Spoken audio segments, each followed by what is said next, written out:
Reaction of sodium carbonates with carbon dioxide के बारे में बात करते हैं जी। सोडियम कार्बोनेट जो कि हमारे पास एक केमिकल है, इसका फार्मूला हमने यहाँ शो कर दिया है Na2CO3। इस तरह से हम इसको रिप्रेजेंट करते हैं और इसको रिएक्ट करवाना चाह रहे हैं कार्बन डाइऑक्साइड के साथ। तो कार्बन डाइऑक्साइड को हम लिखते हैं CO2। इन दोनों का रिएक्शन हम करेंगे और देखेंगे कि प्रोडक्ट क्या बनती है। तो पहले हम सोडियम कार्बोनेट को यहाँ बताते चलें कि इसको हम कहते हैं वॉशिंग सोडा, यानी कि एक ऐसी ये केमिकल के तौर पे यूज होता है जिसको धोने के लिए, बहुत सारी चीजों को वॉश करने के लिए इस्तेमाल किया जाता है। इसके साथ साथ इसको सोडा ऐश का नाम भी दिया जाता है।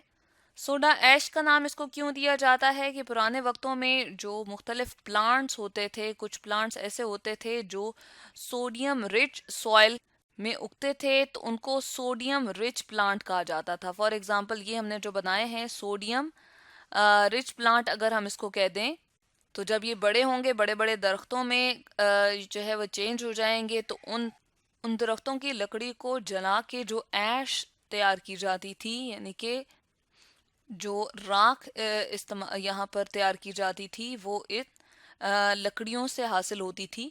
तो उनको कपड़े धोने के लिए पुराने वक्तों में इस्तेमाल किया जाता था। इसलिए ये देखा गया कि उनके अंदर खास किस्म का कंपाउंड मौजूद था जो कि सोडियम कार्बोनेट था, तो इसलिए इसको सोडा ऐश का नाम भी दिया जाता है।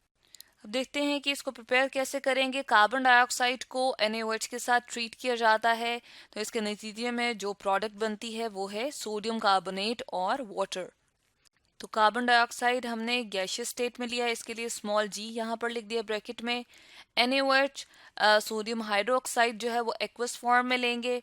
इन दोनों को जब रिएक्ट करवाएंगे तो सोडियम कार्बोनेट बन जाएगा।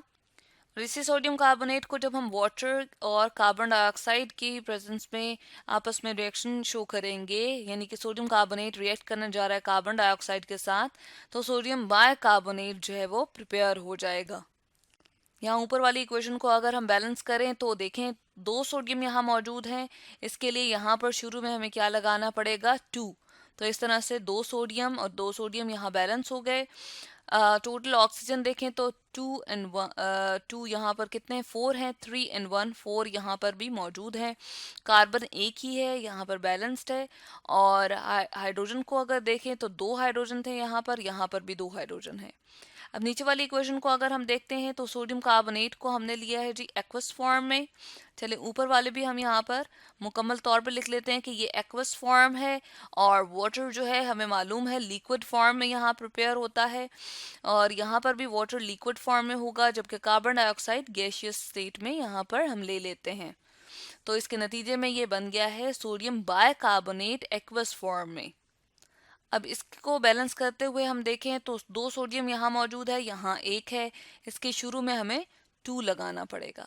इसका मतलब ये है कि सोडियम 2 हो गए हैं, कार्बन इस तरफ भी 2 हैं, इस तरफ भी 2 हैं। हाइड्रोजन को देखें तो 2 इन क्वांटिटी हैं, यहाँ भी 2 हैं। और ऑक्सीजन अगर देखें 3 4 5 6, और यहाँ पर भी 3 2 जार 6। तो यहाँ पर हमने रिएक्शन देख लिया है कि सोडियम कार्बोनेट जब कार्बन डाइऑक्साइड के साथ रिएक्ट करता है तो क्या बना के देता है, सोडियम बाइकार्बोनेट। सोडियम कार्बोनेट को हम वॉशिंग सोडा कह रहे थे क्योंकि इनको धोने के लिए हम यूज़ करते हैं, क्लेंजिंग के लिए यूज़ किया जाता है, क्लीनिंग के लिए भी हम कहते हैं यूज़ करते हैं। जबकि सोडियम बाइकार्बोनेट जो है उसको कहते हैं बेकिंग सोडा। और बेकिंग सोडा को जो है बहुत सारी बेकरी आइटम्स के अंदर इस्तेमाल किया जाता है, उनको बेक करने के लिए। केक्स, बन्स वगैरह और इस तरह से पेस्ट्रीज वगैरह, डबल रोटी है, उसके अंदर इस्तेमाल किया जाता है जब उनको बनाया जा रहा होता है। क्योंकि बेकिंग सोडा जो है वो बेक करने के लिए इस्तेमाल किया जा रहा होता है और इनको नरम करता है, इनको फुला देता है, इसलिए इसको बेकिंग सोडा कहते हैं। तो आज हमने स्टडी किया reaction of sodium carbonate with carbon dioxide के बारे में।